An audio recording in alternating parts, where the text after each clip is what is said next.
Hi, Hi, Roberta. Michael. How are you? A little fuzzy. Okay. Okay. Great. Now, one other question: is anybody going to be working with a body today, or are you just going to be observing as I go along and work with Katie? I have a body today. Oh, cool. All right. So, Roberta, Let me get him. Yeah. something to note. Okay, if you look at your screen, there should be 3 camera angles for me. Okay, so Yep. I have this front-facing one, which will show you this view of Katie. Mm-hmm. And then I have one over here. Mm-hmm. Hang on one second. Okay, and then there's also one over here. So you can see either side of the table where I'm going to be working, and I'll be moving those camera angles around. But I think that in the Zoom format, you'll be able to select which camera angle is giving you the best information. Yeah? All right. Thank you. Sure. So to start, I'm going to have my back to you because I'm going to stand in here, and but you'll get the neck work from either side. Yeah. Cool. And then periodically, what I'll do is turn around and check the chat window. Let me make sure everybody's in here. Okay. Yeah. So now we have the chat window up. There's 5 of you and 3 of me, and we're good to go. All right. So with all of this, some self-preparation, some self-care, breathing exercises, anything you do to feel grounded, and and much like any kind of a yoga practice or any kind of self-care practice, oftentimes I approach it with an expression of gratitude. That I'm really glad that like if you're practicing yoga, that means a lot is intact, right? And oftentimes when we live in a human body, our human experience, we kind of live through this lens of what we want to see changed. I think I mentioned this in maybe the first last Monday chat, and so even if I come across some things that are sticky spots for me that don't go away through my metastics or whatever I'm up to, I just hold that as, hey, this is what's true for me. It's not my job to get to perfection before I give this work, but it is important for me to arrive at a level of equanimity and just be really accepting of what has manifested within the field of Michael and my own experience, so that I'm balanced as I work with the client on the table.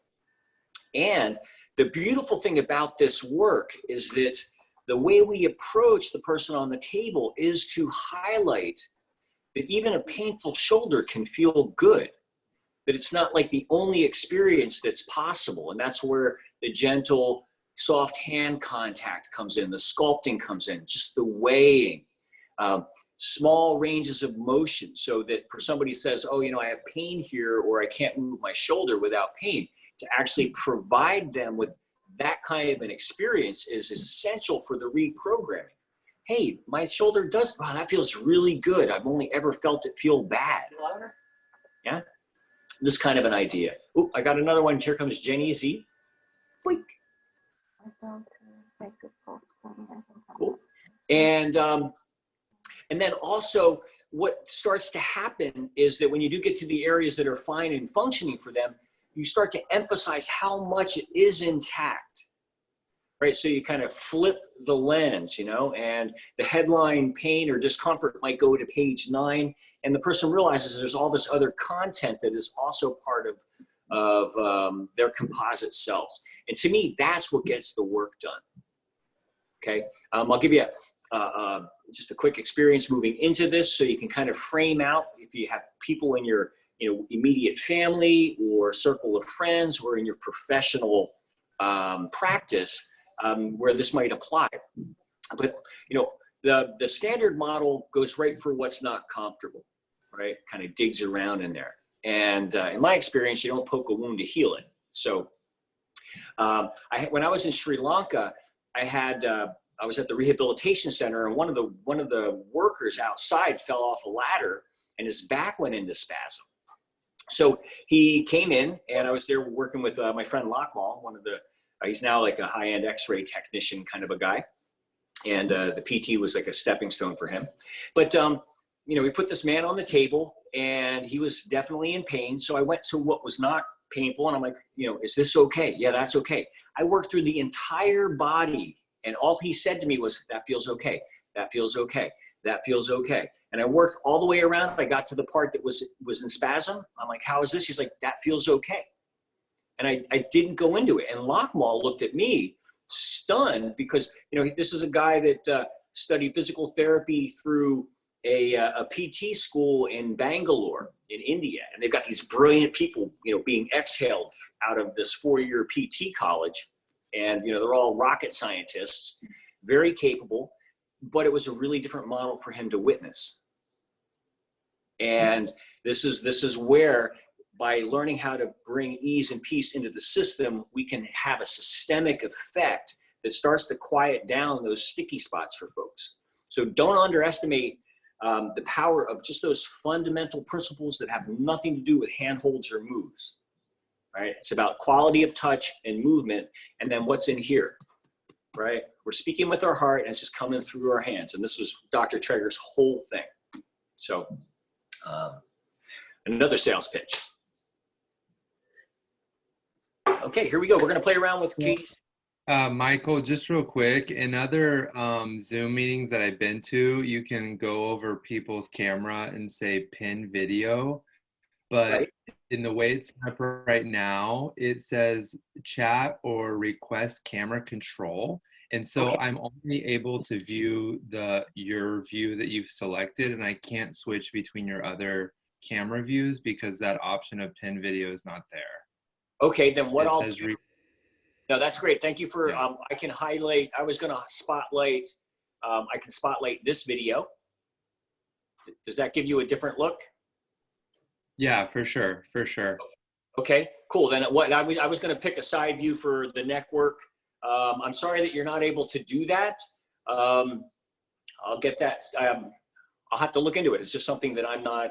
For sure, yeah. It might be something in your settings or whatever, but yeah, that's cool. I'm good to follow whatever view you're looking for us to see, but I would just wanted to communicate that we're not able to select between your different cameras.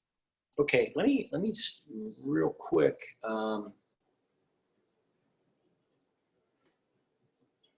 Yeah, that's going to need to be. I'm going to have to go back out into my settings for that, so that you can kind of switch off and on. So my apologies there. That's not readily available to you. One thing is, if you look at it in gallery view, then you can still see all three of them. It's just they're not as big. Right. Yeah, I have the gallery view up right now, so I can see all of you. Yeah. All right. One more thing to figure out. Okay. Here we go.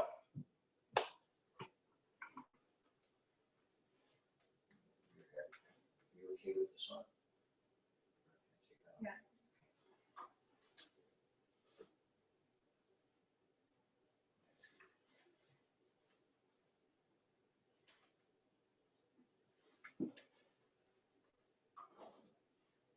Okay, so if somebody's got hair that's 3 or 4 feet long, you just get it out of the way, right?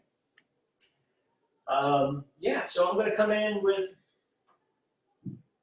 this idea of cat's claws. And in addition to watching my hands, you might just notice my body, that everything's kind of connected. I'm just shifting my weight to get this to happen.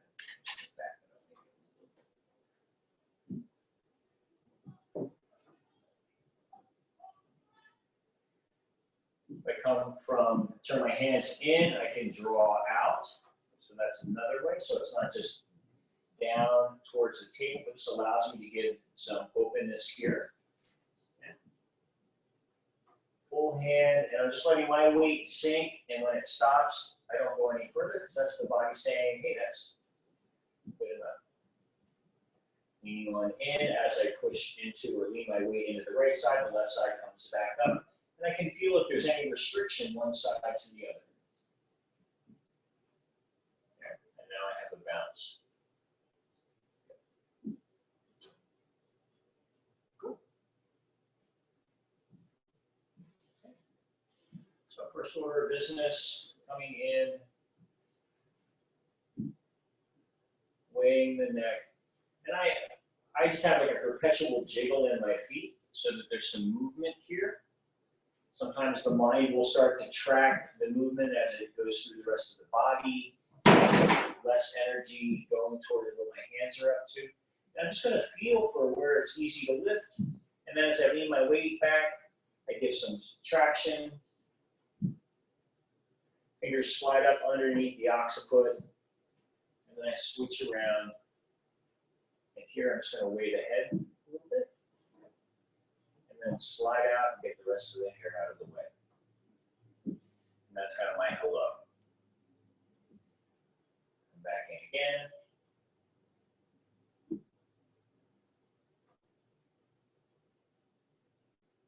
And see your head moving a little more with just a little bounce, good to note. And I come in now a little deeper. So where I was a little more hammocky, now I'm actually a little more underneath. So my hands are probably positioned that way to get a little more into the upper thoracics with my little lifting weighing. And that allows me to kind of get her a little further down in her belly when I lean back. I can lean into this, into the trapezius, which is a nice feeling, and I can come back out. So I'm in, I'm out, leaning my weight back, coming in, coming out, just really shaping that up. And finding that shimmy and that bounce in the neck, and then I come out. And in terms of holding traction, it's really going to be up to you to decide how long to sustain things.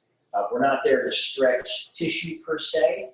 I find that the jiggling and the bouncing and the positing back and forth really coaxes the muscle spindle through compression and then resetting at a new length and then compression and then resetting at a greater length, as opposed to just kind of stretching it out and sustaining it for too long. Okay, it's a preference of mine. I might find that if I were to explore it, I could learn something if I just got out of my comfort zone, but perhaps for on another day. Okay, I slide on into position here, and sometimes I do a little rocking before I come into swan neck. Just finding this really easy rhythm for her. Again, if I can get the mind to say, wow, I prefer easy and loose and free, it doesn't matter how big the movement is to start. I just want to get it to start letting go. I can come in here under the lower cervicals, if you will. And again, this hand's still moving.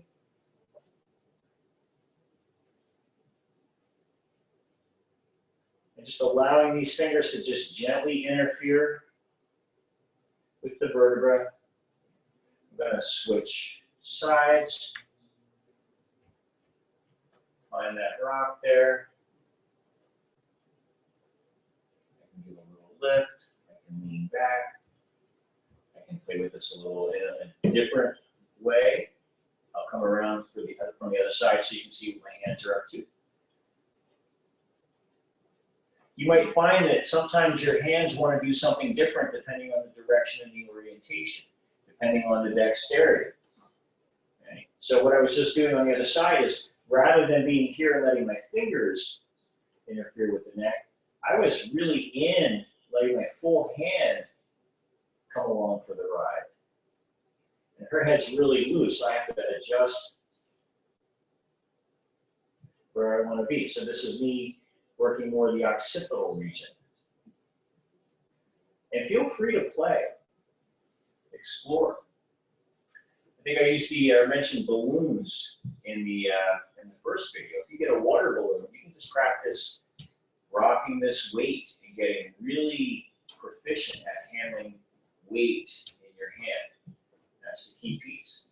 And while she's here, I'm just going to support the neck, slide on out, and I have my swan neck.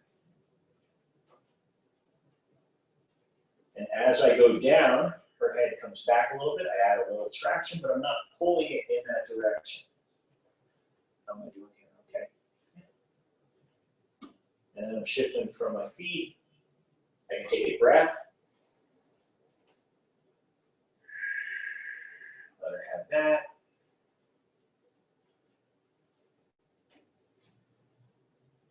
This neck.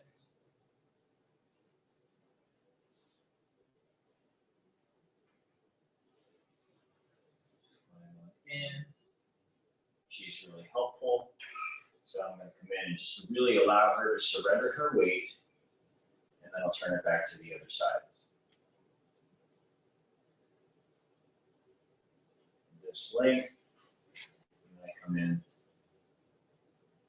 And this hand's just following the head with a little bit of traction. That's my preference.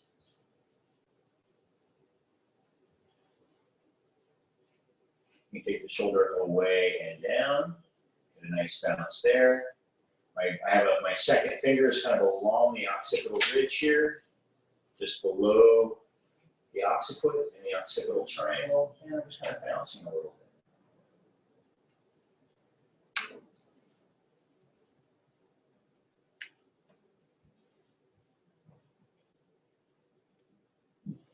Back in and under.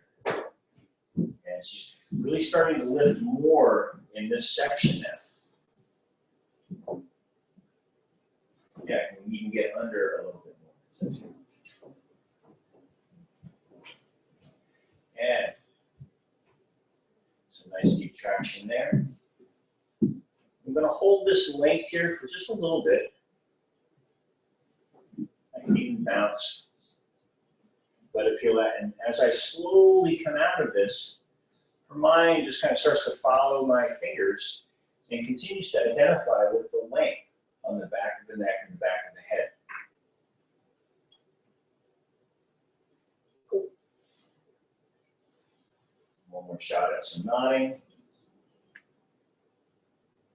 So from a level 1 standpoint, if we're breaking it down, we're just going to keep the hands here, framing out the head. Keeping it simple and easy. This hand's here for support. As you get more curious, you can start to move down. This hand's keeping the movement, but this can also initiate, so I can collectively send both.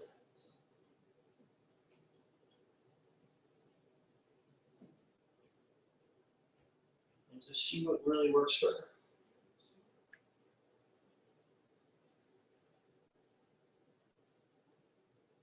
And here I'm just kind of, there's that idea of a little chin toss, and I'm just kind of flexing and extending the neck here in the occipital region to see if there's any tightness a little deeper in there. Right? So I'm just kind of, it looks something like this.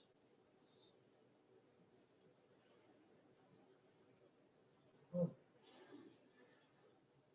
goodbye. Now.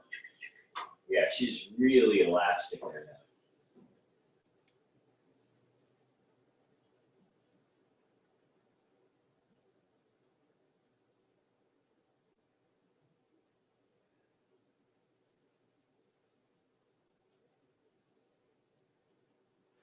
Cool.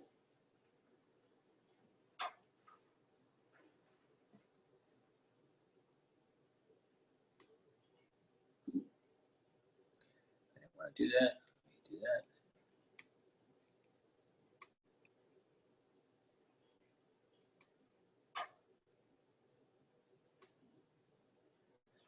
So just a quick check-in.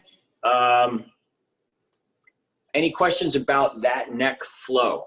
The goal there is just through repetition, going around through those scenarios. Length, you can go back to swan neck, you can go back to cat's paws.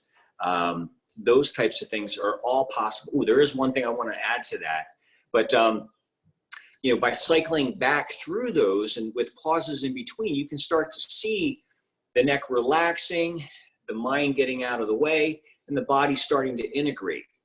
Yeah. So, and as you get proficient with that layer of it, then, you know, there's some more adventurous things that can be done, which we can continually explore. I mean, again, tomorrow there's a meeting in the, there's an education meeting, and I'm going to be sharing my experiences here and see, you know, what kind of a sandbox we can really create here. Yeah, this is just me kind of doing, you know, a preliminary thing. So anybody have anything they want to ask or add right now?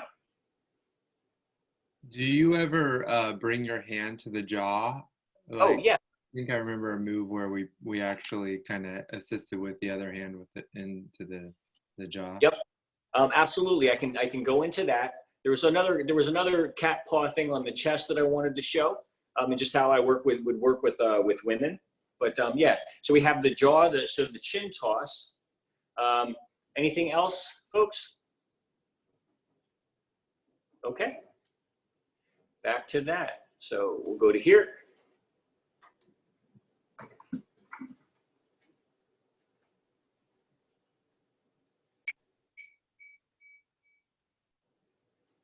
Okay, so the chin toss.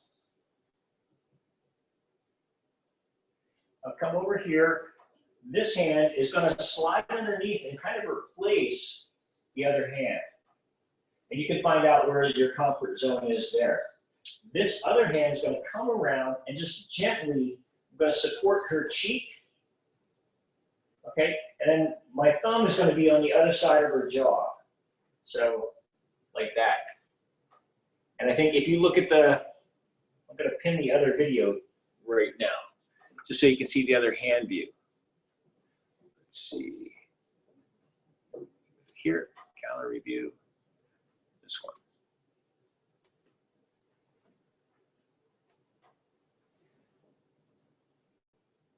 So the other hand would look like that. Can you see that in the video? And then just like I would be playing with the weight of the head with the lower hand, I'm doing that. But then I'm allowing the hands on the cheek to just interfere a little bit. So when it drops, when the weight drops, there's a little shift in the jaw, right? And what that's going to start to do is lengthen the masseter on that side.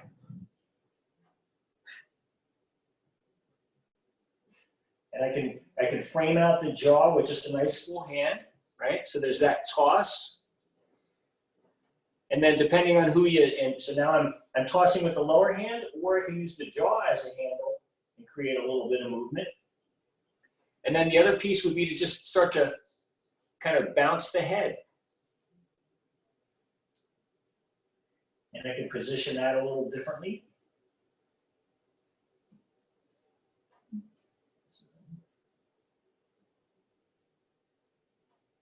So I'll swing around to the other side.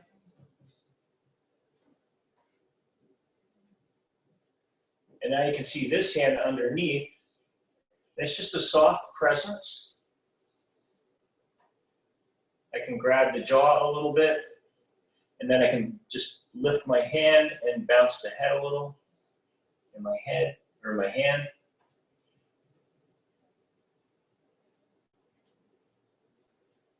And that's that particular move. And generally, I wouldn't go right into that for the first, a first session, unless somebody had some real heavy-duty jaw stuff.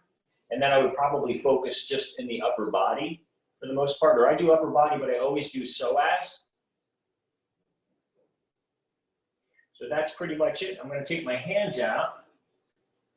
And if you think about a hand position just kind of like this, and then I'm just flopping like that or using the lower hand, almost like to play with the weight, and then just toss the chin.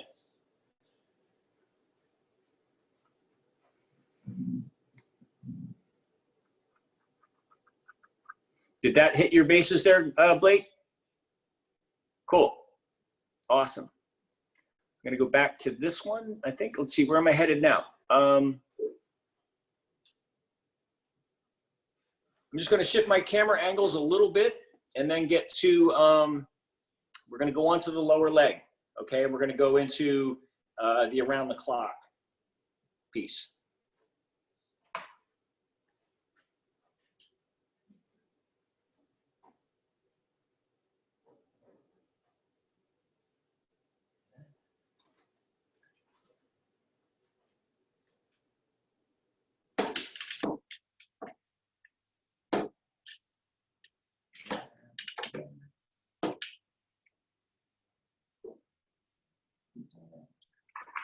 Let me open that up. All right, good. All right. And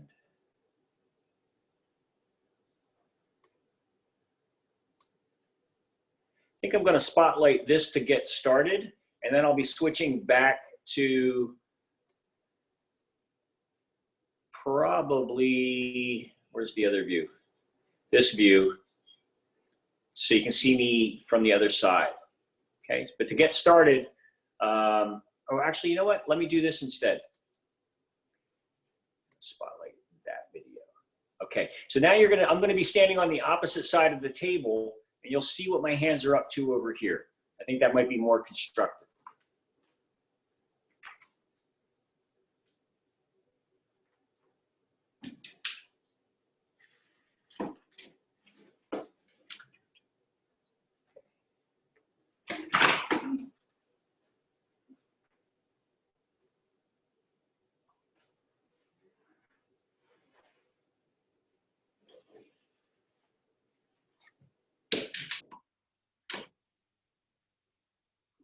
All right, cool. So can everybody see me here on the side of the leg? All right, good. So I'm going to take out the pillow.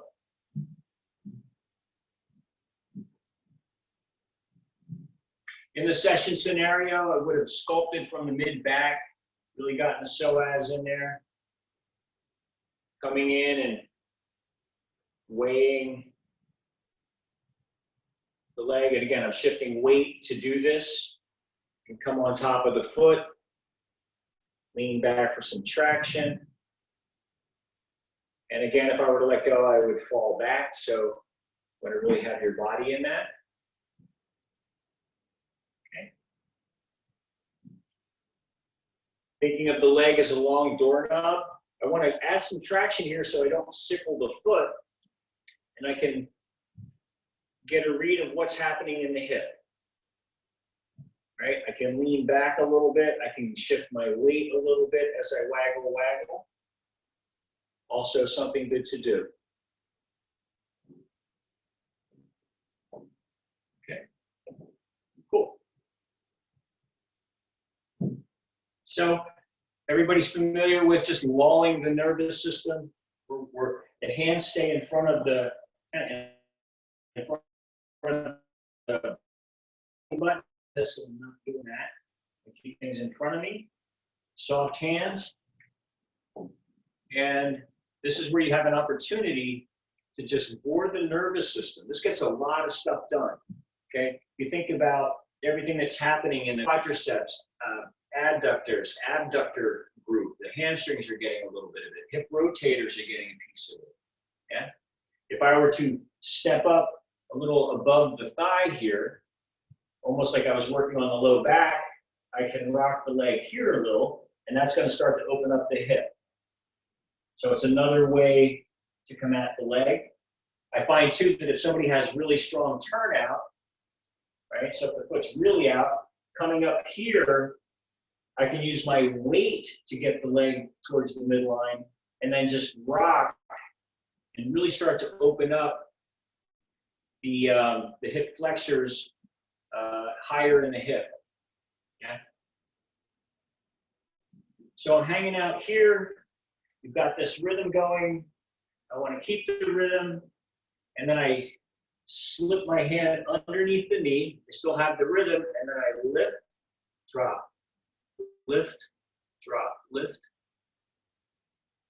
So it's kind of continuous with the rocking of the leg. And all of this is warming up the hip for the next move.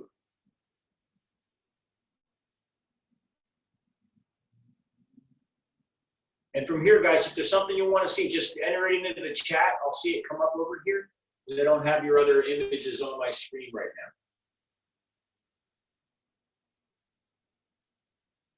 So finding your rhythm, you can play with just framing the knee, and then the top hand has this rhythm happening. As the leg rolls this way, I slip my hand underneath, and then it rolls back onto my hand, and then I'm in it for the lift.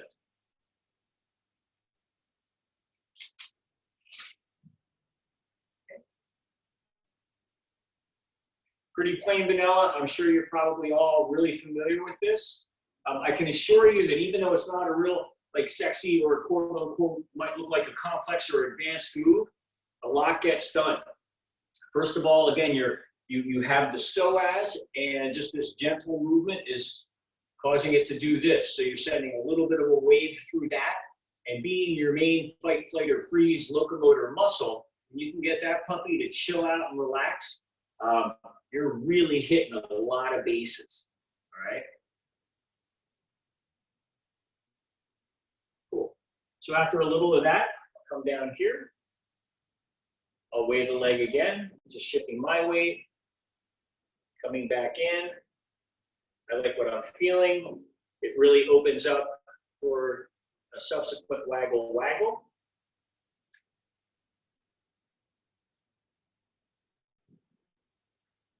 And we're good there. Cool.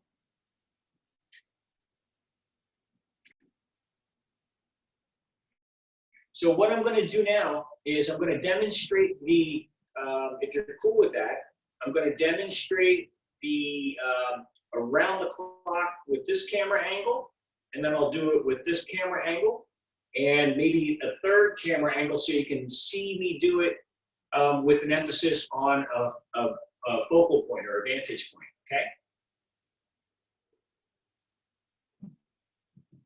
Back up to here. Cool. So one thing that's in, I'm a lazy guy, so I like to just play with weights and not do anything before it's time, okay? And with this move, there's so much that can be done with the weight staying engaged on the table before that stepping up and then letting it come back down. So first order of business is to really get the hand situated on the heel. So again, so the foot doesn't sickle when you turn it out to the side, right? You don't want to have too much pull on the top part of the foot, okay? So my palm really through the arch, my thenar kind of in her arch. I have her heel, and I'm going to flex it a little bit. And that situates, that makes this joint feel secure, okay? And then I'm going to lean in a little bit and then let my hand come underneath, okay? And break the extended knee, right? So I'm just going to do that. And once I do that, all I have to do is lean my weight in, and the leg goes along for the ride. And I can get a feel for where she's at in terms of the hip, okay? So sometimes I'll break the knee, and then I'll just play around and see what's actually cooking.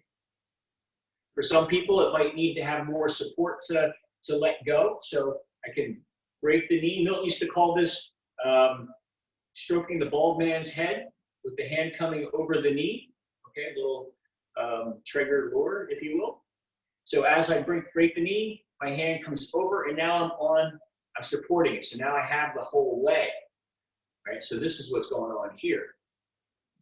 That's just a little bit.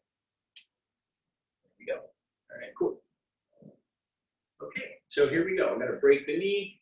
I'm leaning into my front foot. Okay, so, and this is actually getting me to step up. Once I'm here, I have the knee or the foot flexed. I lift the knee. I step up, and now my work is in front of me. Okay, she's standing on my hand. I'm holding her knee, and I let the weight of the knee fall towards the midline, and I set the heel back down on the table, and I step back out. So it's a little bit of a dance. I step up, My work is in front of me, and then I step back down. And by putting the heel on the table first, she's like, okay, cool. My leg's gonna straighten out, but the table's there to block the knee, so it's not gonna be concerned about like hyperextension. It's a very different feel. I have a question. Yeah, go ahead. So you said the bald head thing. I've always had a problem with that. I always lift from the lateral aspect. Is that like, is there a reason why I should not do that? No. Okay. No, I think Milton had like massive hands. Have you ever seen pictures of Oh, right. fingers for days? Yeah. Right? Yeah. So he could provide support regardless of where he was at. He didn't have to work at it, but we have these like normal size hands. So if coming in here and doing something like this doesn't feel right, do it this way. Just come underneath and do this. I come underneath. I'll show you a little something I do. I slide the knee onto my elbow and I grab the top of the thigh. And then I lean back. And that gives me some nice traction in the hip. And then I come back out and I just toss the leg down. Right? So I do something like this. I come up and her knee is on my forearm and I grab the upper thigh and then I lean back. So, there's lots of ways to come into your own expression here. The key is that you want to provide complete support at the joint spaces. So the larger muscles let go. Okay? So I swing on in, I step up. Now here's something interesting. Watch my hand. My hand is just gonna pivot. Okay, so her knee's resting on the heel of my hand. And as I step up, I turn my fingers up. My thumb comes underneath the knee. I start stepping back down. The thumb is under the knee. Right, so I come up, spin around, come back down. Okay, I'll do that one more time. I step up, my hand spins around. I'll change the camera angle in a second. And I come back down. And I can see what's happening in this one. So here, the hand spins, and I come back down. And after a couple of those, I'm gonna give her some pause. And this was a really open hip, but it is even more open now. And with very little effort,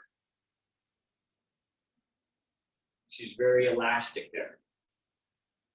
Okay. I'm going to switch to the other, okay.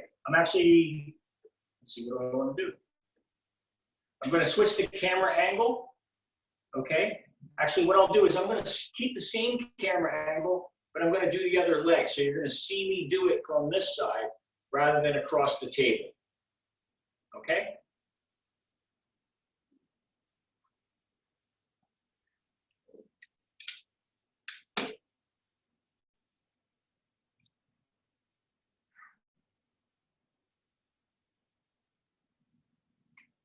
So I'm just going to warm up the leg here with some knee circles.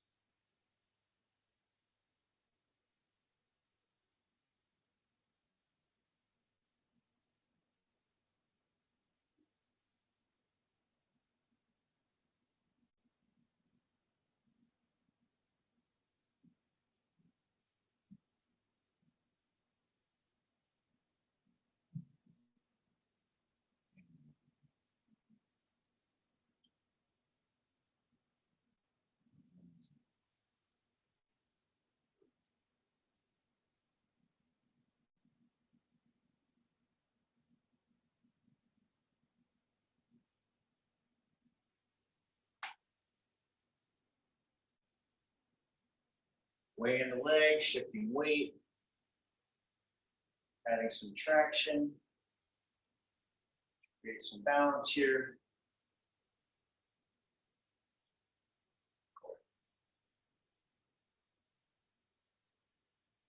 So I'm going to go right into the around the clock so we can get to some of the back of the body and maybe some belly chest integration. Again, taking care of the heel, sole of the hand.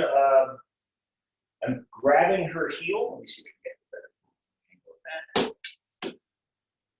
I'm almost basically letting her stand on my palm. I got that flexion there, and then now I really have control over what's happening here. So when I come in, I'm going to use Jenny Z's approach, right? I come in from the outside, I bend the knee a little bit, and then I lean my weight into this heel, and the knee naturally comes along for the ride. And the leg can be on the table. Sometimes if it's not on the table, then I might come underneath and support it. But I can play around with, you know, and this is that mentastic that we had, right? Where the leg drop, that you want to get a little bit of space. The mentastic of, like, say, standing on a stair, you know, or kicking the leg, excuse me, kicking through leaves, that same type of extension. Now I might hang out here a little bit and let them have that. I break the knee, I lean on in, this hand's here for support, and then I just take my hand back out with a little bit of a toss at the wrist here, or at the knee. Lean on in, bounce it a little bit of length. I'll show you from this angle what I was doing before I come in. I can slide on in anywhere. I can keep my hand here or slide closer to the hip joint. And then she's really standing on my hand here, but if I draw back and leave my weight, I start to open up her hip a little bit. And I can walk this hand out, and it's a nice feeling. Once I get to the knee, boom. Right? Then I might come back in and just rock the leg. Cool. All right. So now we're going to come into the around the clock. This is great. I see Jenny, I see Roberta kind of working with some people there. That's super cool. I love that that's what's cooking there. So I'm going to slide on in. I'm stepping up. My hand starts to pivot, and I bring it up and in front of me. So now I'm like kind of right in front of it. My hand, you do this. Cool. My hand's going to turn, thumb underneath the knee, and I step back, that foot's on the table. And then the knee can't pass into that danger zone. So I want to get my lower hand out of the way so that this isn't happening, right? Heels on the table. Yeah, like that. So I'll do it again. I'll do the stroking the ball man's head. I break the knee, lean in. As it's bending, I come around. I step up. Pivot the hand, back down. Step up. Back down. The mentastic, you can just practice this.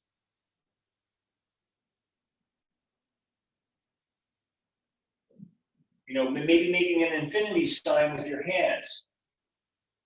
Right? Shifting weight, coming back around. Now I'm going to put a body part in. I break the knee, I step up, I come back down.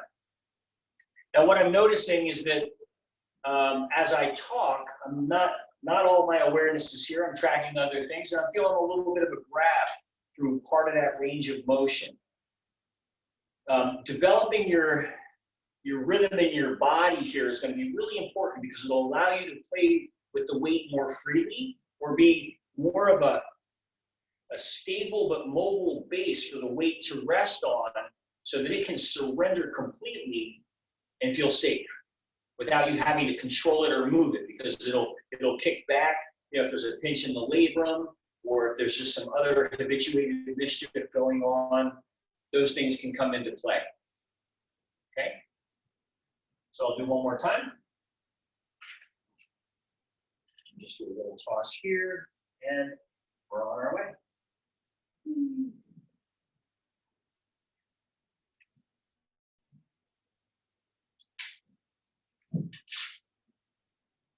A little bit of weighing the leg, a little more waggle, waggle.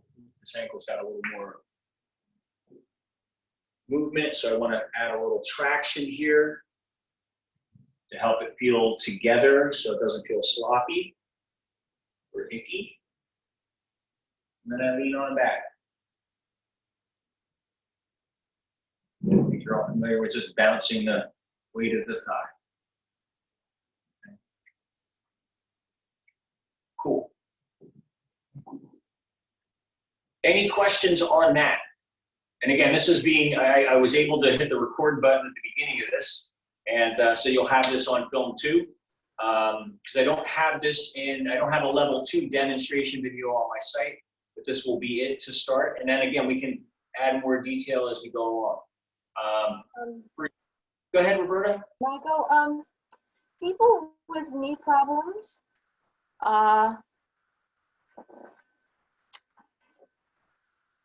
Just say that one more time, hon. people with knee problems who have that, like I myself cannot tolerate that move in my body. Okay. So, what do you do for modifications? Okay. All right. Now I'm going into some uncharted territory, but hey, life right now is uncharted territory. So I'm going to show you what I do. All right, thanks. Okay. And you'll have it on video, so I'll be busted. Oh, and Jenny, that hand move that goes up over the knee, we learned that from Susie. I see Jenny going, ah. Mm-hmm.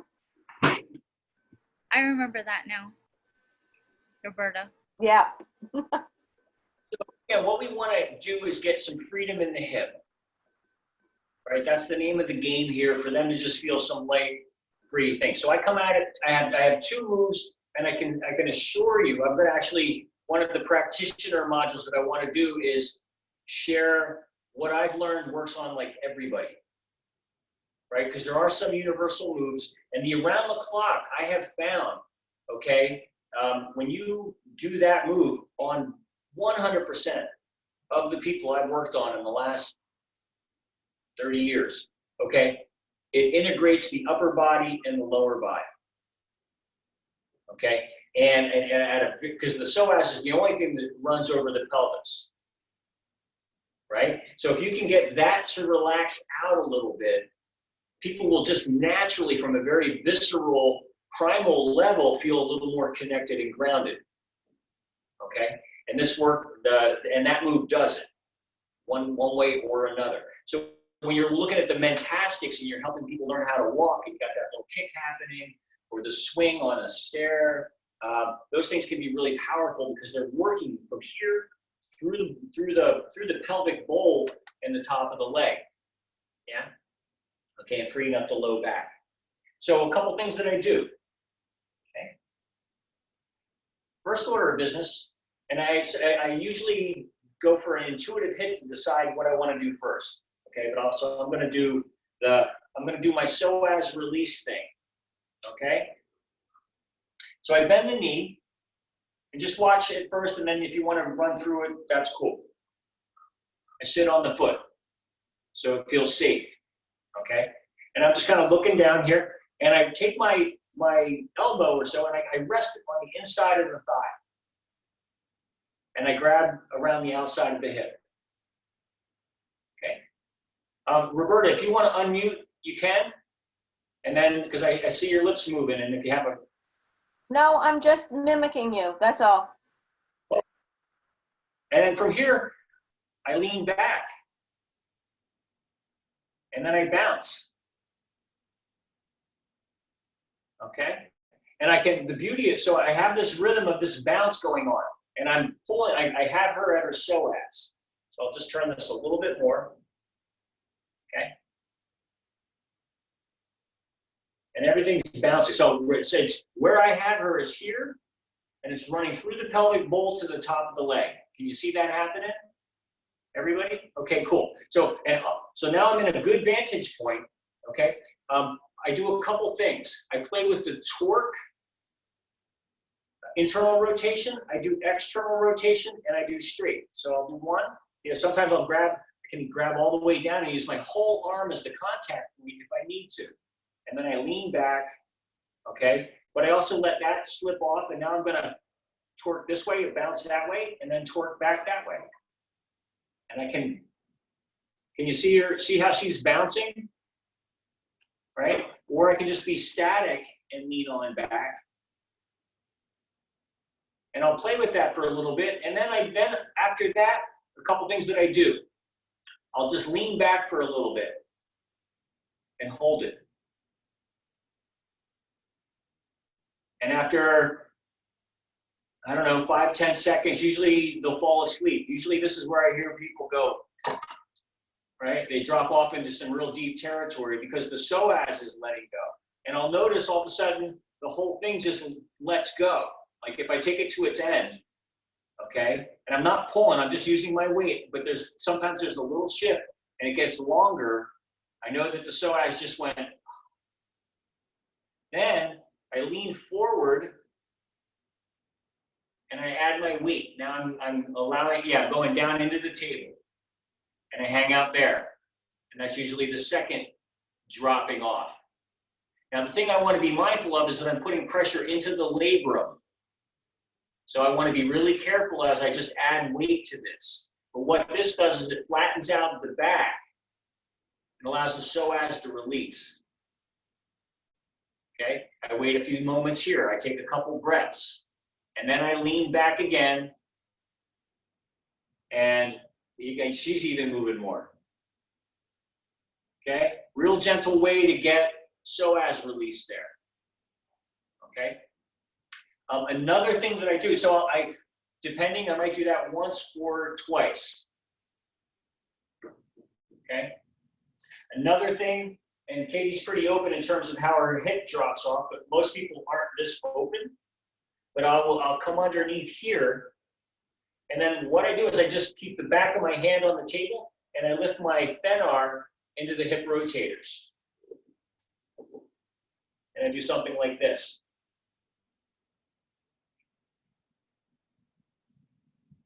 So I'm really underneath doing this. So I'm not using my wrist.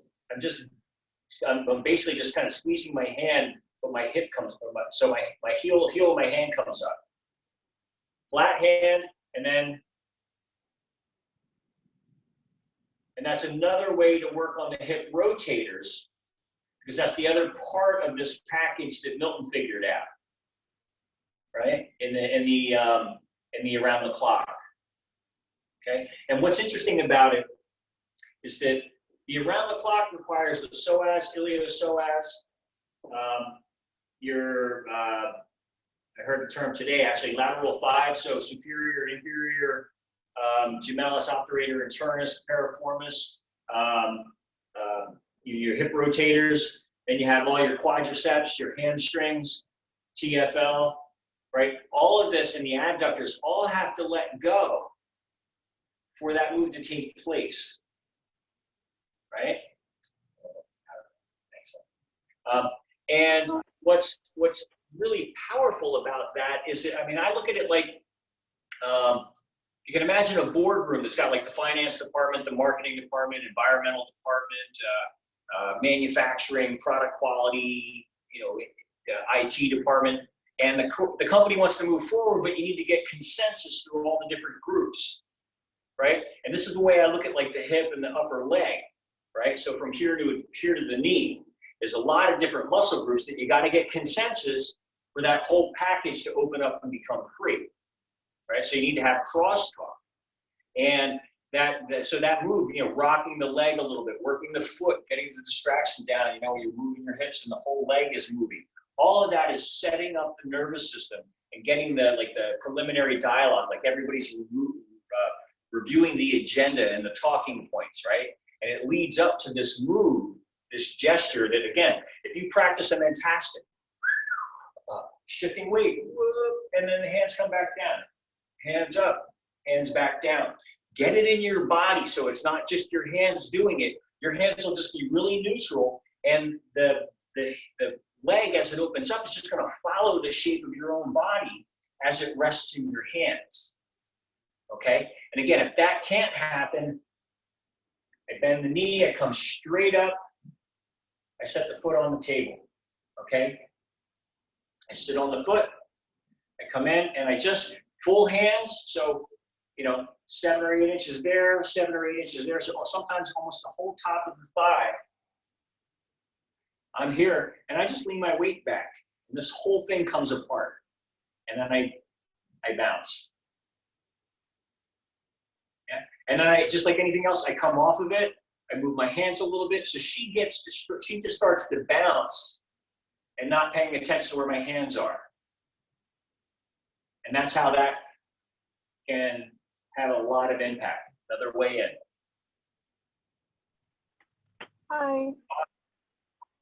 Go ahead. I'm Sam. My name is Sam. It's not actually. I saw you come up and I remembered you from last week.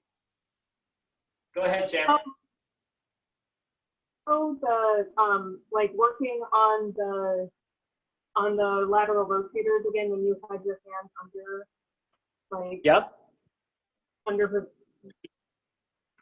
I have a tendency with some of those hand things to lose connection with my whole body, and I'm just doing a very like, and so I was just trying to see kind of like how you were taking flat out or like getting weight to your body so that this wasn't just some like kind of disconnected. Okay, I'm gonna need to have you repeat that just because it seemed to break up and I was a little far from the. So you're saying that, okay, so I'm able to move her body with my hand, but you might not be able to? Is that where you're? Yeah, sometimes I kind of just lose like connection from my body into my client's body when I'm doing just kind of those like hand jiggly things. So I kind of wanted to see you do it. If that's okay. Okay, so I'll do that again, and then I'll show you something else that can be done. So now she's really open in terms of her internal rotation, which is why I'm not doing another move. So the other thing I might do with somebody, a lot of times people's legs only go to here. So I might just play around with playing with the weight of the leg. I'll hold the foot, okay? And then I'm here and I'm just playing with the weight, right? And some people are so stiff, all I have to do is draw back into the hip and the leg comes up and I play with the weight that way. This hand would normally be here, but she's so open that that's normally where she goes. So I wouldn't go there on her, okay? The idea then is that in her case, I might support the leg here and I'm just sliding my hand underneath and then again, I'm almost just bending my hand and letting the thenar muscle go like right into in between the gluteals, like the center of the gluteals, and it's hitting the hip rotators. So I'm in between the trochanter and the sacrum. Okay? And all I'm doing is I'm taking my thenar muscle and driving the heel of my hand into those muscles. But I'm not digging, I'm just kind of pulsing it and then they start to move. So then all of this starts to shift, her whole pelvis shifts side to side and starts to free up the other side. So I don't know if I'm ticking off the box that you're looking for, Sam. Can you give me a nod or a thumbs up? Or a, hey, you're way off base? Is that okay? So one of the things you can play around with is, and maybe in another video on another body, it's not this open, I can show you this other thing. But sometimes I'll just let the leg, it'll just bounce here, and then it's the weight of the leg that starts to open all of this. And all I have to do is just, normally I'm just using my thumb down on the lower leg, and I'm just sending it forward to get out of the way.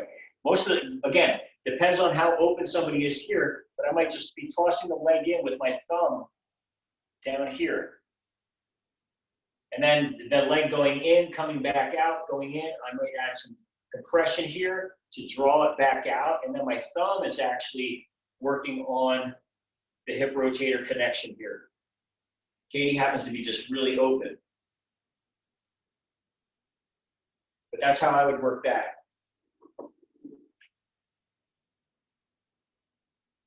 Something along those lines. If you can't get up on the table, you can also just stand and lean back a little bit, but I find sitting on the table is a little more comfortable.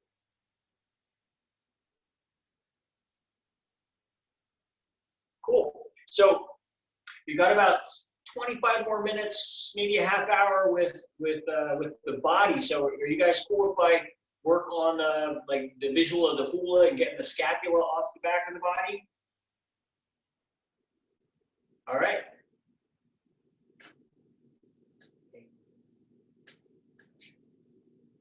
I think Matt walked out for a little bit. But you roll it. All right.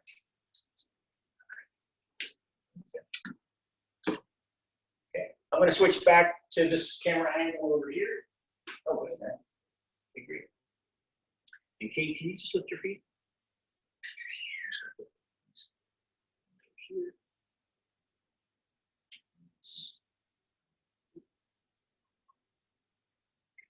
All right.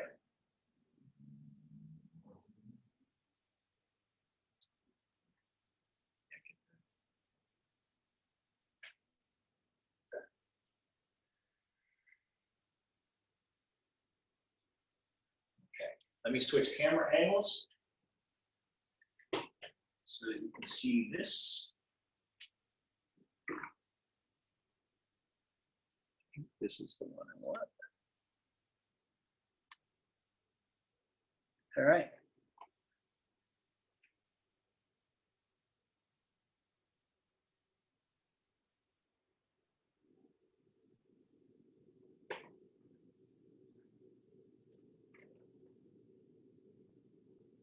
You do that, so you got a high vantage point there.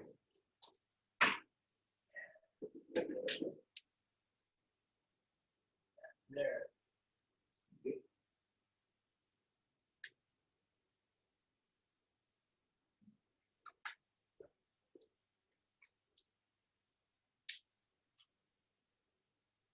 Okay, so I'm just gonna warm up her back a little bit.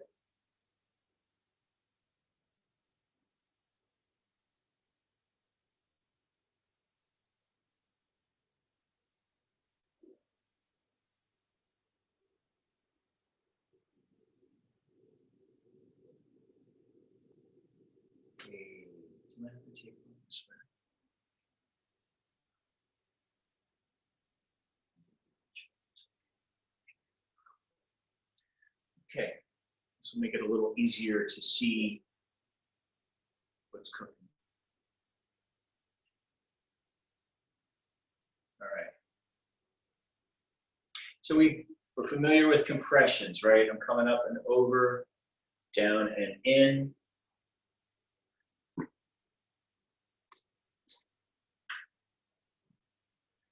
Kind of milking away from the spine, this direction, letting that,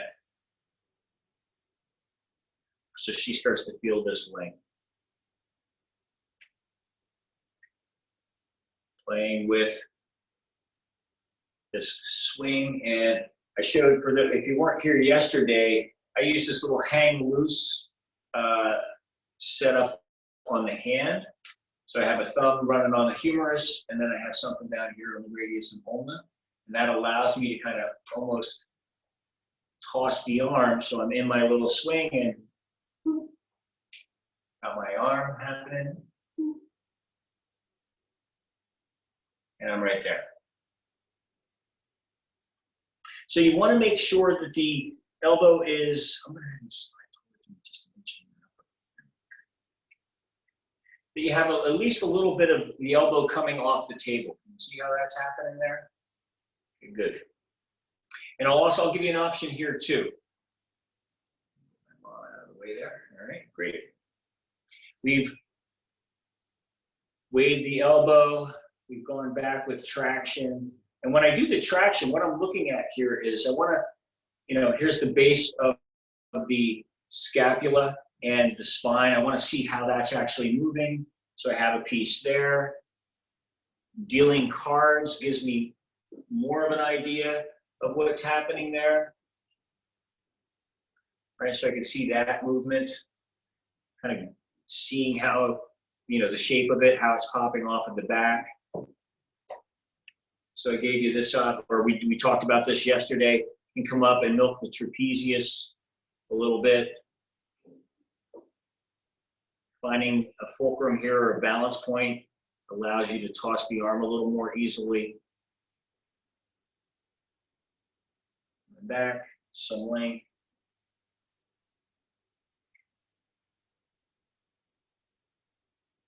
I'm just really feeling that out.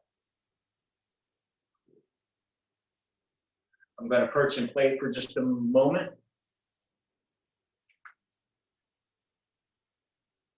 Just come underneath here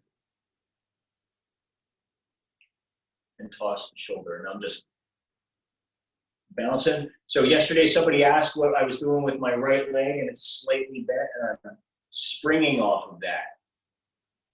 And that helps me just be even more bouncy with my arms.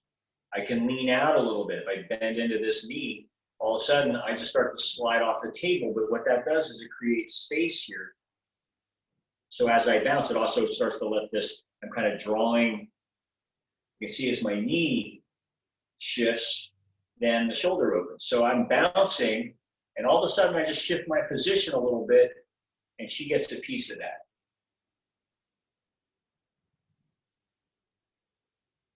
I can go back and forth. Okay.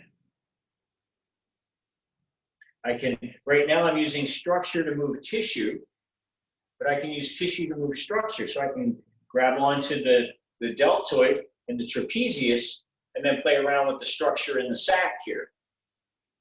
It's another way to go about it. And again, I'm not, these are my hands, avocado sandwich, right? I'm not in there grabbing. I've got this avocado sandwich quality. Trapezius, slurping that up, and then I bounce, and I can shift weight there a little bit.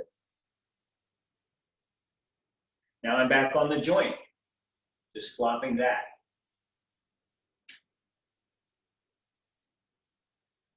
Here we go.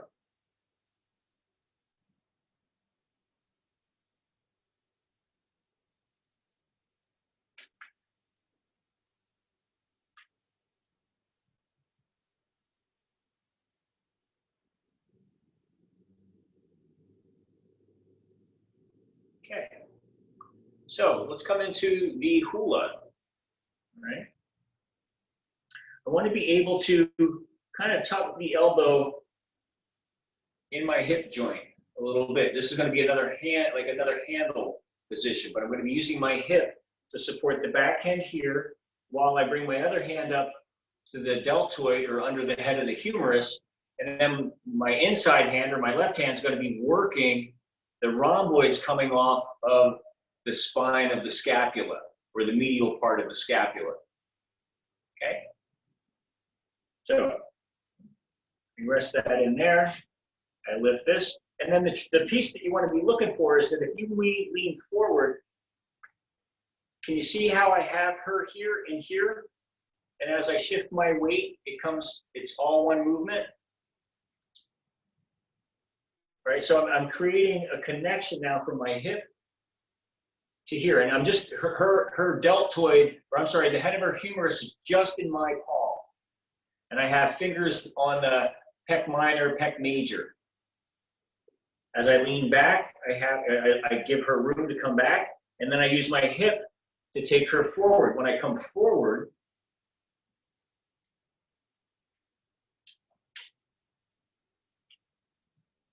I'm going to milk the trapezius because the head of the humerus is in my palm, but I can reach up with my thumb.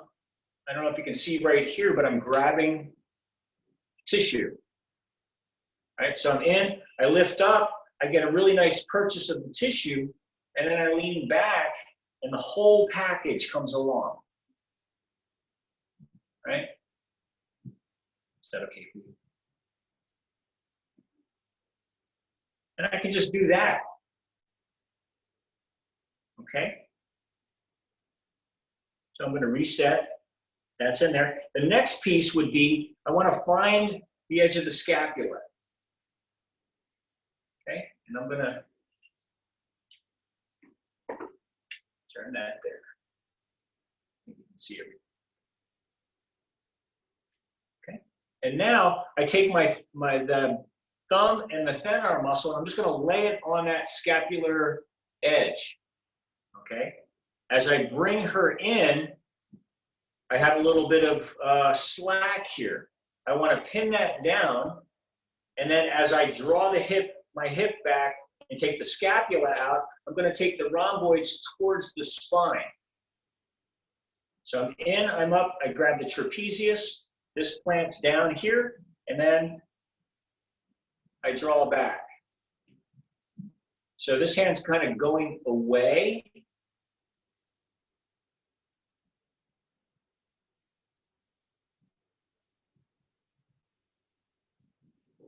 Can you see that happening? Is that a pigeon? Oh, that's your dove. I'm seeing Sam's white dove. It just popped up in the video. I'm like, what? Okay, so here we have this connection here, moving back and forth, grabbing the head of there, grabbing some trapezius here, and then I come in, and this is already like freer now. I can get my hand underneath this. And I'm just gonna, it doesn't need to be big, it doesn't need to be big movements, but I'm bringing her mind into these tissues and saying, this feels really good. And then the mind goes, oh yeah, wow. You know, another thing you can do from here is to frame out the lower portion. So now I have a little bit of the teres major, teres minor here, and I can turn the scapula. I come in, lift up. Oh, I got her firing here a little bit, a little too much. And then, so I'm going to drop the head of the humerus. I can get the scapula, and then I'm going to give it a little bit of a turn. And then I'm going to pop one out because I've been talking a lot. Yeah, now look at that. The scapula is like really off the back. I'm going to deal some cards and get out of there because I kind of feel like I said too much at one time because we were kind of sharing that experience there. Now, if you're not able to get that coordination happening, I'll go through another way. How's the shoulder feel? Okay, I'm just going to do a light demo, so I'm not going to go too deep here. Okay, so what I would do in that case, and I do this actually often because sometimes if I have, some people's minds don't respond to the support that I can give them through that particular orientation. So I like to get really in there and use my body so that they will let go. So one of the other things that I do, I think I modeled this yesterday, is that when I'm here, I'll just slide on in with my whole forearm. Okay, now this will require a little bit of upper arm strength, okay, but I can get lower. But now I have the whole thing anyway. See how I'm just shifting my weight, and because of all this contact, she just comes along, right? And I can still do that lift. I can still do the trapezius piece.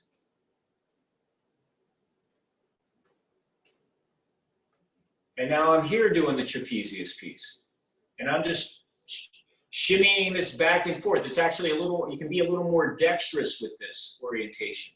As long as I squat and my feet not bend down, my posture is good, and I can almost keep my arm on the table, so I don't have to do any lifting. And then I'm there. I can come back up here, and I might have a little different strategy. The pinwheel piece or the hula piece is a little different, but I can still emphasize this, and I can still turn the scapula a little bit. Now, one of the other pieces to the hula is taking the hand and going underneath the scapula as you bring the scapula over the hand. And that looks something like this. So it's a compression in the back at the base of when the scapula starts to come up, I'm going to compress down, but I'm also going to lift the scapula a little bit. All right, so it's like this. I'm compressing the ribs down and going underneath the scapula, and then drawing the head of the humerus up, which takes the scapula a little bit over my hand. Okay, I'll do that again. And usually the entry point is at the base of the scapula. Okay. So I find that, and then I compress and then lift. Then I can go up a little higher, compress and lift, up a little higher, compress and lift, up a little higher, compress and lift, up a little higher, compress, and take it in. And that's another way to start to free the scapula up. And if I find a spot that might feel juicy, I can kind of hang out there and turn the scapula a little bit.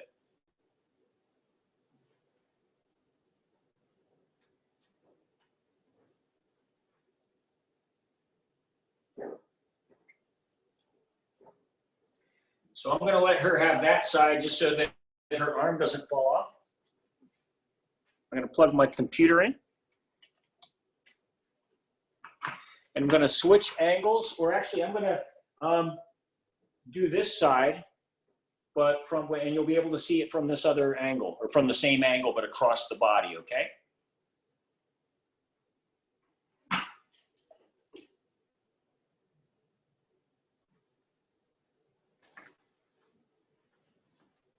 Yeah, you'll be able to see what I'm up to from this side. You're fine where you're at.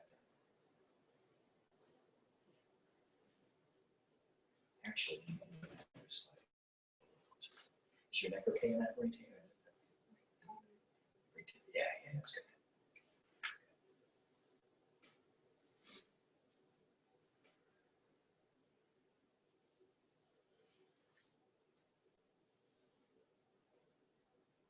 And again, with these more adventurous moves or complex moves, again, don't underestimate the simpler things. But these are a little harder to remember from the trainings. But all of this other stuff that we know, right? Just this swinging of the arm and the catching of the arm, and then the tossing of the arm, and just letting it bounce easily. Right? The weighing of the elbow, the leaning back, all of this stuff, incredibly effective. Dealing cards. Some of the stuff I don't do on clients right away. You dial them in as they get receptive, as they do their homework, as they practice, as they start to trust your touch. It all starts to open up, right? And do a bunch of simple stuff and go back and forth, go back to the chorus. I think everybody's kind of learned this is the chorus. Give them that pause. The mind will integrate, soften, and open up. And that's how this stuff happens. We've got to give their brain time to make the choices based on the information that we're inputting into their nervous system. And I think that every teacher or anybody that's been moved by this work has been deeply affected by just something as simple as that. That there's usually a point in the session where the sculpting goes so deep and is so profound and lights up all bases. Like that feels really deeply easy and peaceful. So again, leverage all of that. This back, this space, this feeling, this fluidity, and keep saying that to yourself over and over.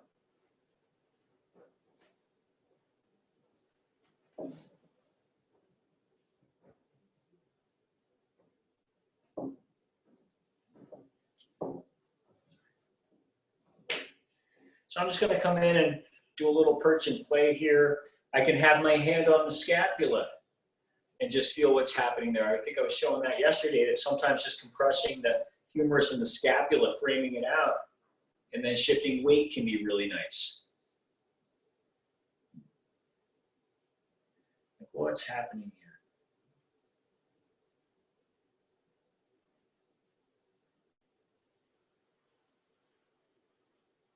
Might come out.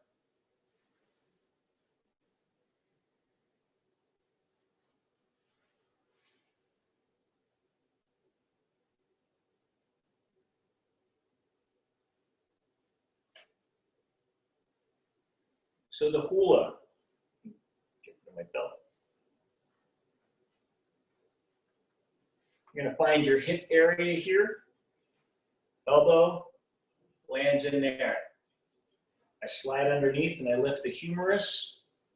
Okay, now she's looking in this direction, so this is gonna feel a little different. I don't wanna keep bumping her in the chin with this, so I wanna be mindful of what I'm up to. I might just work on coming away. So if I just lean my weight back, this all comes along for the ride.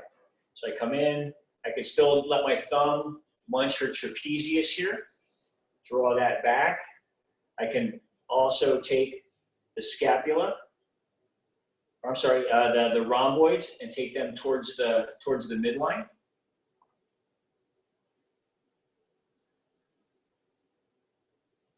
I can come down at the lower portion here and I can give it a little turn. Yeah. Then come back underneath for support. I can lay the whole thing on my arm.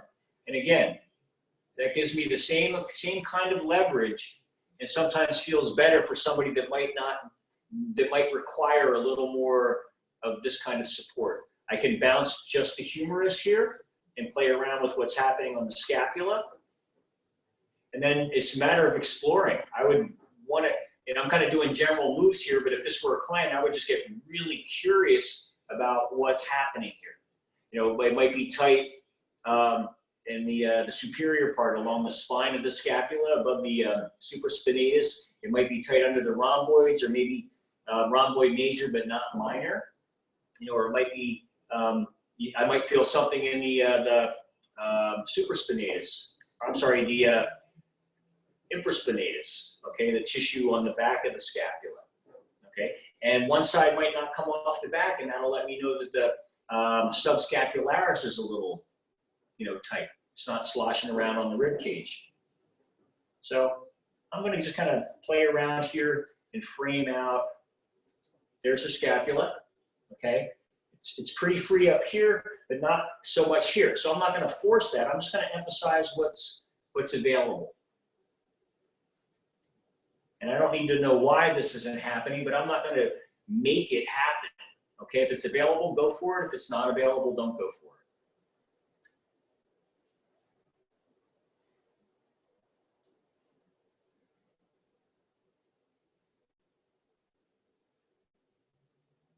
And in addition to a compression down, I'm lifting up so that one comes on top of the other.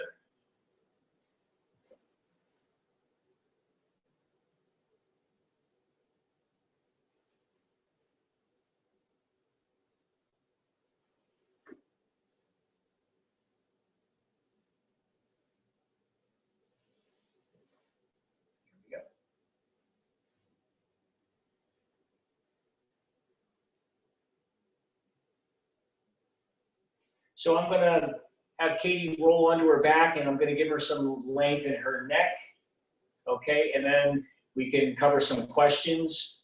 And yeah, another domino knocked over.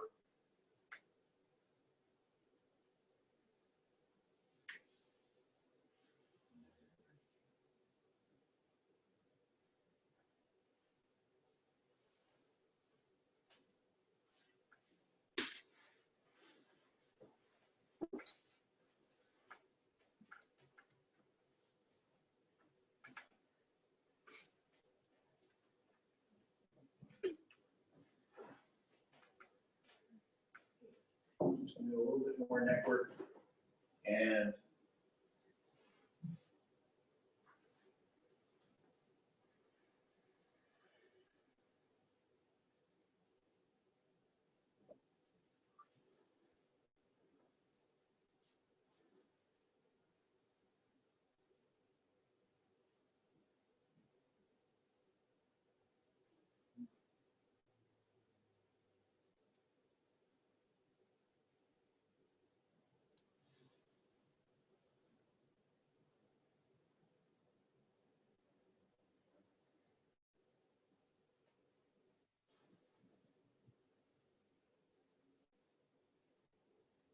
what I'm doing right now is that sometimes, depending on how much work she spent a lot of time face down, probably more than than normal in that area, but then if you factor in legs, potentially similar.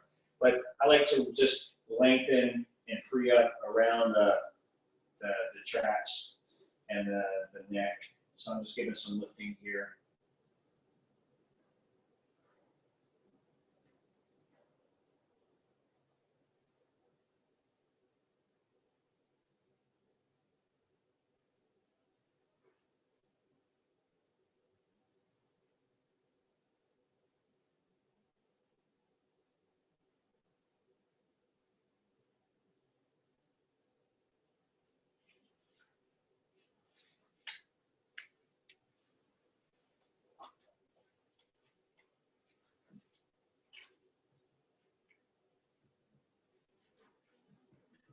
The last little piece, the cat paw piece that I was mentioning about with women is that, generally I'll be, first session I'll stay here as we set up the contract and everything like that. Sometimes I'll come in from the sacrum and then I'll just move on out to the side. And I'm actually working the upper ribs, and I might go I'm inside the breast material, and I'm from the sternum out and then down to the shoulder.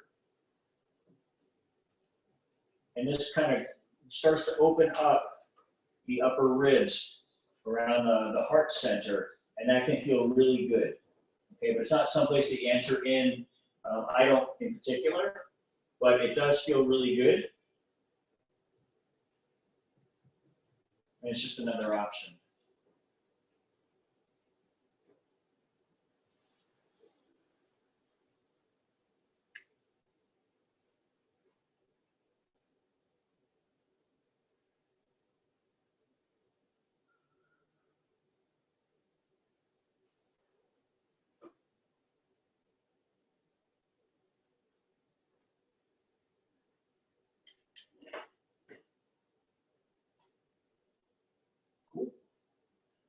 So I'm gonna help Katie get off the table, and then we'll take care of some questions.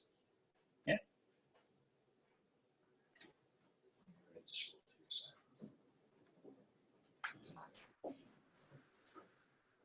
Use a step body.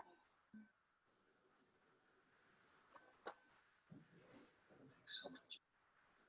Just bend your knees.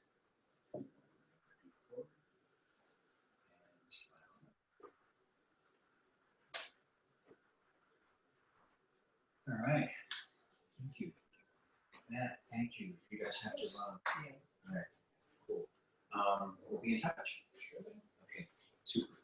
I can free this up if you want to take this again. I mean, oh, this is yours.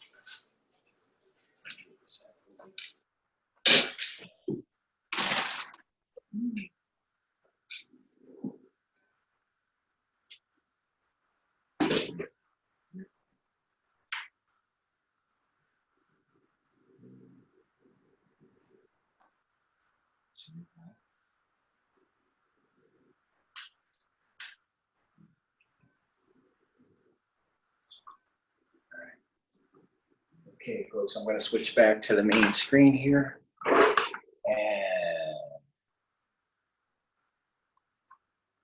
all right, I'm back. So, yeah, any questions? How was that? Did that cover some bases? Again, you'll have the video for it, so the takeaway, you'll be able to kind of spend some time with it or replay it. I'll download that from the cloud, and then probably by the end of the week, you'll get a link to those videos with also the schedule for next week, or whatever's happening, because Roger now is going to be doing something on Mondays, and I know Dean, I think, he might be doing something Thursdays, and there might be something on Wednesday. So Tuesday might wind up being the day where I do like a level 1 and 2 back to back. But that's going to get sorted out. So feel free to unmute, and we can chat for another 15 or so minutes. Or if you have to run, that's also cool too. This was really helpful, especially the alternative movements for the hula. Oh, cool. Cool. Yeah, I mean, a lot of it is that, again, the set movements are really there as a structure, okay? And they cover, probably the line of best fit for most bodies, but everybody comes into having to adapt or get creative about things. The thing with it is that in order to evaluate you through the level 1, level 2, level 3, we have to kind of stick to that schematic, because the teacher needs to know what's coming through the door when they say, hey, I'm a level 1 or level 2 student. And it's just to evaluate your capacity to internalize the principles, mobilize the body through 3-dimensional ranges of motion, to understand how to facilitate jiggling, how to lengthen the body, these types of things. And but that kind of setting yourself free and exploring. I mean, some I learned through tutorials, some I just had to figure out how to adapt what I could with the client, So like the basketball people that I work on, or people with Parkinson's, are radically different Traeger sessions. But I'm really glad that what I did show is helpful. I think, right now it's, my feeling is that we all need to stay like kind of stimulated and, on top of things. So I'm really cool with, letting some of that stuff kind of find its way into here. Do you work a lot with Parkinson's patients?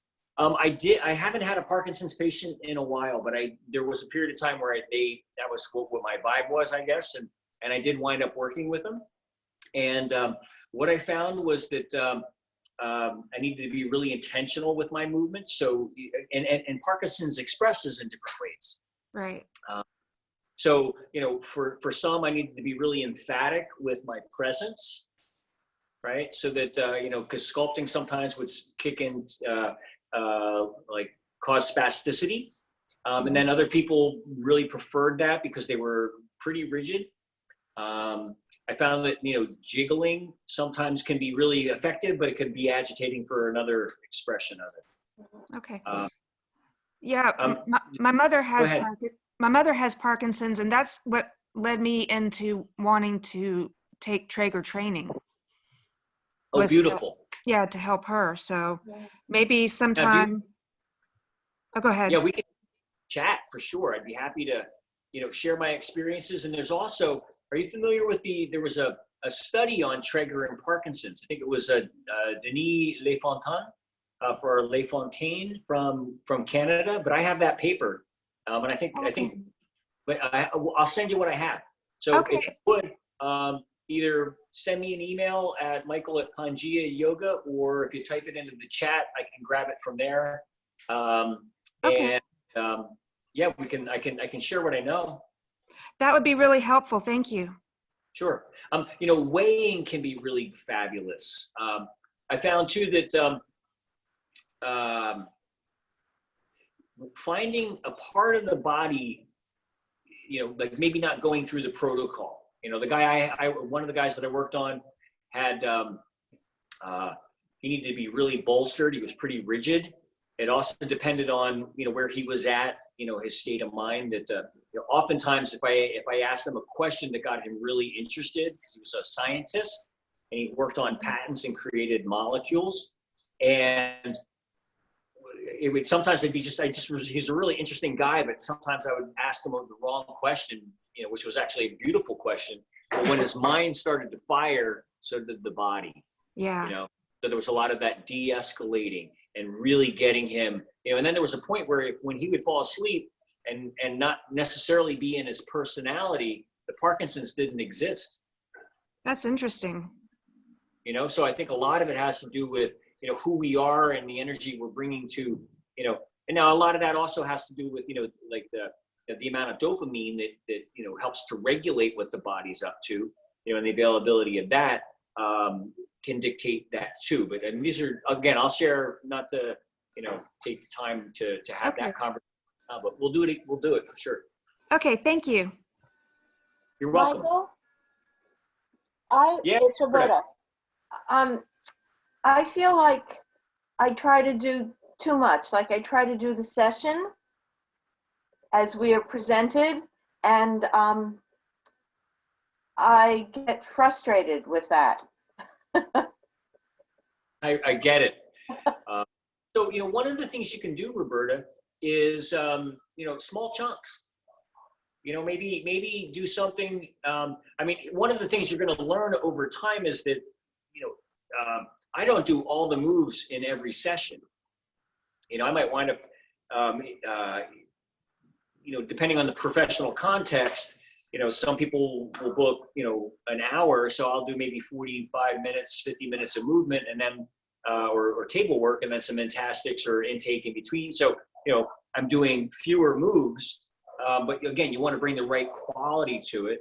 And over time, you'll be efficient going through, wow, I have this move, that move, that move, and that move that I could do on the shoulder. What's most effective? But as you're practicing, you might say, hey, you know what? I'm just going to do a neck and shoulder piece right now. Or I'm just going to work on the lower leg and get my understanding of that. Or I'm just going to do one of the 3 moves that I know in every part of the body. All right. So I'm just going to come and do a very simple, like in my trainings, what I'll do is I'll go through and just do, like, I'll weigh just the head, and then I'll weigh just the leg, and I'll weigh the knee and the thigh, and then I'll weigh the arm, and then I'll, we'll play with that idea. And then now we'll come into some rocking and some range of motion. So the neck rolling, and then the leg rolling, and then the arm movement, right? And then we'll go through again and we'll work on compressions going around. So you can take a principle and explore the protocol to get the memory of the sequence of the session as a way to go through things. But I would say keep it really simple at first and get good at a simple session. And then if you do need to, you want to go deeper to remember the material, say, hey, I'm just going to go and do everything I know at the shoulder, but not try to remember everything I know at the leg and the hip and the back and the neck and all of that. And then at some point, you're kind of working both ends to the middle.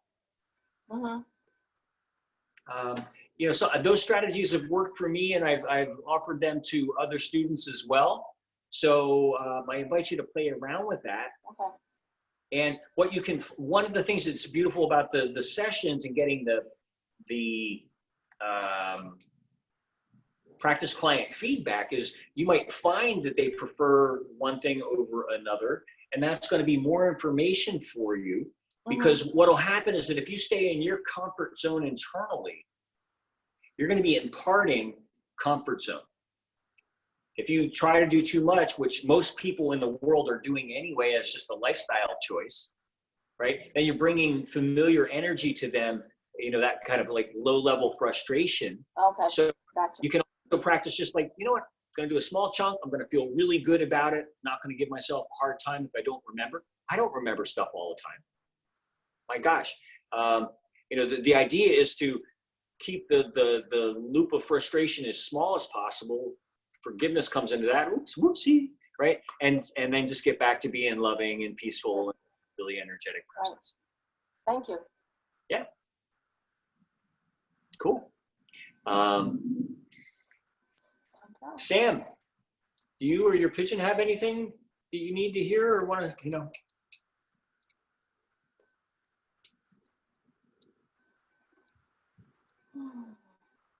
Sorry, I had a notification blocking the unmuting thing. No, it's helpful to even just kind of watch the way that you move around the body and work with them. So that's been really great during this whole time of isolation and being a student, like being able to kind of see this again. It's been incredibly helpful. Great. Another thing too is that Roger Toll has level 1, level 2 videos that cover the mentastics as well. Again, I'm not spending a lot of time on that because each week there's a free session on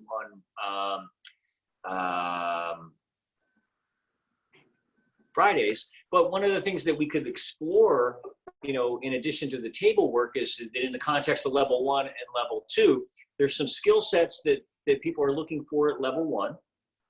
And, and then there's some skill sets that you build on how to communicate stuff at level 2. And then for level 3 folks, there's a whole other level. And, we could build that into something like this as time progresses so that it's also that, because it's going to be the mentastics and the way that you move in yourself that are going to also heavily influence what comes through your hands, you know.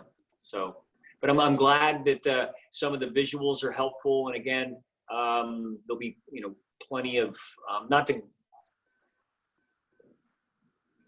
it's great to archive material, but we can only spend so much time behind a computer before we're like, I want to go hug a tree. So, you know, finding that balance. But again, the resources will be there. So I'm glad it's helpful. Okay, so All right. Well, I guess, Blake, you seem everything's cool on your end? Awesome. So, yeah, with that said, then thank you so much. Probably by Thursday or Friday, you'll get another email, and you know, what I'll do is have some conversation with some folks. There's a lot going on Traeger-wise next week, so maybe we can pause for a week, come back in, do something more, or maybe I can just have a round robin thing where people throw out ideas and I just demonstrate, you know, my take on it. You know, so we could do a free-for-all kind of a format, or but I'll try to get a little better idea of how this can. You're very welcome, Laura. That you know, this can evolve if it's something that people want to see. So enjoy your afternoon. thank you. All right. Thank Bye. you. Thank you, Michael. All right. Take care. Have a super day. Spread the love. You too.